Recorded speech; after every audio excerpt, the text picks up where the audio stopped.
प्रधानमंत्री नरेंद्र मोदी अरुणाचल प्रदेश गए तो चीन की नींद उड़ गई। पीएम मोदी ने ईटानगर से एक ऐसी सुरंग का उद्घाटन किया जो चीनी सेना का काल बनेगी और इस सुरंग के बनने से चीन की सीमा की दूरी 10 किलोमीटर तक घट गई। ये सुरंग अरुणाचल प्रदेश के लिए तो अहम है ही, साथ ही साथ भारतीय सेना के लिए भी बहुत मददगार साबित होगी। China की economy स्लगेशन, China cannot afford conflict or any exercise इस तरह की, और Bharat is rising at the same time. America चाहता था कि भारत जो है वो लद्दाख वाले फ्रंट पे एंगेज करे चाइना को, ताइवान के हवाले से, क्योंकि उन्होंने अपने सारे एग्स एक बास्केट में डाले हुए थे इंडिया के साथ। एक ह्यूमन चेन बना दी है इंडियन आर्मी ने, एक दीवार बना दी है वहां पे, चाहे टेम्परेचर -50 हो -60 हो, इट डज नॉट मैटर, कोई फर्क नहीं पड़ता, टेम्परेचर कैसा भी हो, वहां पे इंडियन आर्मी रहेगी, चाइना का मुकाबला करेगी। वहां पे 10,000 सोल्जर्स का चाइनीज बॉर्डर पर इंडिया की तरफ से भेजे जाना भी एक बड़ी खबर है और चाइना इसके ऊपर बहुत परेशान है। और चीन की तरफ से कहा जा रहा है कि ये क्यों किया गया है, या हमारे उस पे क्यों आप सोल्जर्स भेज रहे हैं, क्यों सोल्जर्स डेजिग्नेट कर रहे हैं इतनी बड़ी तादाद में। क्या चाइना की फोर्सेस जिस तरीके से दबी हुई नजर आ रही थी, चाइना के जो फौजी जवान थे जिस तरीके से डरे हुए नजर आ रहे थे, क्या इंडिया वाकई में इतना पावरफुल हो चुका है? इंडिया की फोर्सेस वाकई में इतनी पावरफुल हो चुकी है? बार बार ये कहता हूं, भारत ने चीन की गर्दन पे यहां पे खंजर लगा दिया, यहां पे। अब चीन सर कैसे हिलाएगा? अपना सर हिलाएगा, खंजर अंदर जाएगा। तो ये कि इंडिया बार बार कह रहा है कि चाइना अपने इंटरनेशनल लॉ और एग्रीमेंट्स की रिस्पेक्ट नहीं करता, इसीलिए वो कहते हैं कि पीस एंड ट्रंक्विलिटी नहीं है बॉर्डर के ऊपर, इसीलिए 10,000 फौजी जो हैं वो भेजने पड़ रहे हैं। और चाइना रेलिवेंट एग्रीमेंट्स भी ऑब्जर्व नहीं कर रहा, फिर मिलिट्री डिप्लोमेसी भी कॉन्टीन्यूसली नाकाम होती है। सेना आसानी से चीन से लगने वाली सीमा तक पहुंच जाएगी, क्योंकि भारी बर्फबारी की वजह से 3-4 महीने वहां तक पहुंचना बेहद मुश्किल हो जाता है। यानी कि मैं बार बार ये कहता हूं, भारत ने चीन की गर्दन पे यहां पे खंजर लगा दिया, यहां पे। अब चीन सर कैसे हिलाएगा? अपना सर हिलाएगा, खंजर अंदर जाएगा। मालदीव्स के अंदर ही चाइना अपना बेस बनाना चाह रहा था ना, मालदीव्स के अंदर ही उसने 50 साल के लिए एक मालदीव्स का आइलैंड लीज पे ले लिया था, याद होगा आपको, क्योंकि उसने लोन इतना दे दिया, मालदीव्स वापस नहीं कर पाया। वही हनुमान टोटा वाला प्लान उसने मालदीव्स में करा, बोला यहां पे, भारत ने बोला तुम यहां पे, तो तुम्हारे बेटा मुंडे के ऊपर हम बैठेंगे। वहां पे जाके इंडियन नेवी बैठ गई है, और वहां पे इंडियन नेवी बैठ गई है, बड़ी मौत आ रही है चाइनीज को।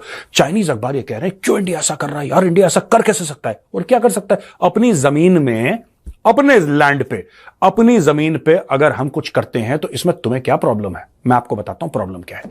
चाइना ने जो इतने पैसे खर्च करे, चाइना ने जो मालदीव्स को इतने पैसे दिए, सब कुछ करा एक माहौल बनाने के लिए, क्योंकि मालदीव्स के बिल्कुल सीधा ऊपर देखिए, यहां पे मालदीव्स है, और अगर आप सीधी लकीर खींचिए हल्की सी ऐसे करके, हल्की सी तिरछी, ऊपर गवादर पोर्ट है। गवादर कहां है? बलूचिस्तान, पाकिस्तान में। वो चाइना, यानी कि चाइना इस पूरे एरिया से घेरना चाहता है, यहां से साउथ चाइना सी से बिल्कुल नीचे आएगा, करते करते करते करते ऐसे घूम के भारत को, यानी कि पूरे भारत को, ये पेनिनसुलर इंडिया जो पूरा नीचे वाला हिस्सा है, पूरा घेर लिया। ये चाइना चाहता था। अब इंडिया ने क्या करा?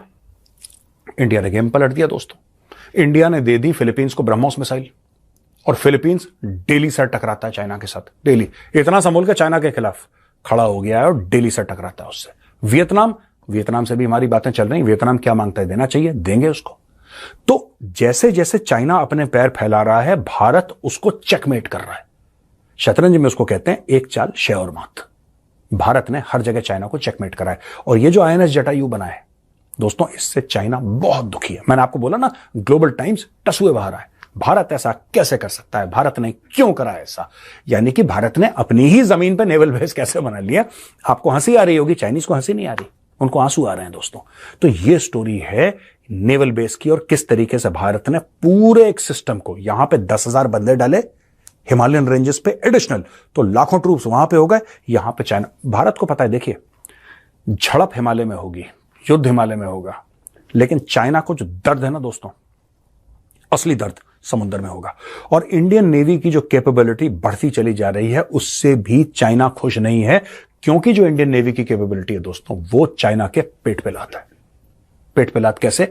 यानी कि चाइना का बिल्कुल जो शिपिंग लेन्स हैं, जो चाइना के शिप्स जाते हैं, दुनिया भर के शिप्स आते हैं, कहां आते हैं? चाइना। कहां पे? जो उनका इंडस्ट्रियल एरिया है। क्यों आते हैं? सामान लेने के लिए। चाइना दुनिया की एक इंडस्ट्री है, बैक एंड मैन्युफैक्चरिंग है दुनिया भर के लिए। चाइना सब बनाता है, जुराब से लेकर, सुइंग मशीन से लेकर, वॉशिंग मशीन से लेकर, टेलीविजन से लेकर, चाइना सब कुछ बनाता है। वही चाइना की असली ताकत है। वही है जैसे रावण की नाभि में अमृत था ना, वही that is the amrit for China. उस अमृत के कलश को तोड़ने के लिए, उसको भेदने के लिए इंडियन नेवी तत्पर है। इंडियन नेवी ने अपनी फील्डिंग ऐसे बैठा रखी है, अगर आप मैप देखेंगे आपको पता लग जाएगा कि जैसे स्लिप फील्डर होते हैं ना, क्रिकेट का मैच चल रहा है, फास्ट बॉलर बॉलिंग कर रहा है और उसने वहां से दिया आउट स्विंगर एक, और यहां पे 3 लोग 4 लोग स्लिप पे खड़े हैं, उसने टक से बैट से लगा सीधा कैच आउट। ये भारत ने कर दिया, पूरी फील्डिंग लगा दी दोस्तों, ऐसे बिल्कुल ऊपर से नीचे। अब चाइना फंस गया। इंडिया बार बार 2 चीज़ें हम डिस्कस कर रहे हैं। एक तो ये कि इंडिया बार बार कह रहा है कि चाइना अपने इंटरनेशनल लॉ और एग्रीमेंट्स की रिस्पेक्ट नहीं करता, इसीलिए वो कहते हैं कि पीस एंड ट्रंक्विलिटी नहीं है बॉर्डर के ऊपर, इसीलिए 10,000 फौजी जो हैं वो भेजने पड़ रहे हैं। और चाइना रेलिवेंट एग्रीमेंट्स भी नहीं ऑब्जर्व नहीं कर रहा, फिर मिलिट्री डिप्लोमेसी भी कॉन्टीन्यूसली नाकाम होती जा रही है। ये चीज़ें जो हैं, ये ज़ाहिर बात है इंडियंस को ये परेशान करती हैं इन अ सेंस, इस सेंस में कि भाई चाइना जो है वो बड़ी पावर है, वो चीज़ों को डोमिनेट करते हैं बहुत सारी जगहों पे। और जैसे ये बातें कल डॉक्टर राजनाथ सिंह साहब कह रहे थे कि लैंड, एयर और सी से हम हर तरफ से मुकाबला कर सकते हैं, लेकिन दुनिया समझती है कि चाइना जो है वो लैंड, एयर, सी से नहीं करेगा, वो कहीं और से इंडिया पे अटैक करेगा। अब चाइना ये कह रहा है कि हम इससे निकलें कैसे, हिमालय में ब्लॉक, समुद्र में ब्लॉक। यहां पे इंडियन नेवी चाइना को लात मार रही है, इंडियन आर्मी चाइना की गर्दन पे हाथ डाल रही है। वहां मोदी जी कहना नहीं मान रहा, मोदी जी बात ही नहीं मान रहे, बात ही नहीं सुन रहे चाइना की। चाइना कह रहा है मत करो मत करो, मोदी जी कह रहे हैं मैं जाऊंगा। अब मोदी जी पहुंच रहे हैं 9 मार्च को दोस्तों, आज 8 है, कल 9 मार्च है, 9 को मोदी जी पहुंच रहे हैं अरुणाचल प्रदेश। और भाई अरुणाचल प्रदेश में सेला टनल है, उसके इनॉग्रेशन के लिए कर रहे हैं। इनॉग्रेट करेंगे सेला टनल, ये बहुत बड़ा प्रोजेक्ट है। और सेला टनल का जो इनॉग्रेशन है, ऑल वेदर कनेक्टिविटी देगा तवांग। तवांग हमारे लिए बहुत जरूरी है। 1962 में आप जानते हैं तवांग में कितनी भीषण युद्ध हुआ था, कितनी लड़ाई हुई थी तवांग में, कितना खून खराबा हुआ था। तो ये जो सेला टनल है, ये आपको ऑल वेदर कनेक्टिविटी है। दोस्तों ऑल वेदर कनेक्टिविटी होती क्या है?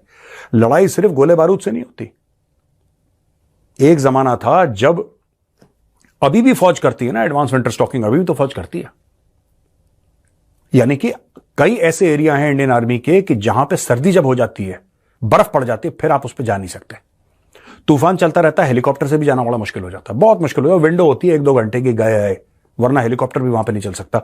और इतनी ऊंचाइयों पर है, इतनी बर्फ है कि वहां पे ह्यूमन बीइंग पहुंच जाए, इतनी बर्फ के बाद, इतने स्टॉर्म्स के बाद बहुत मुश्किल है।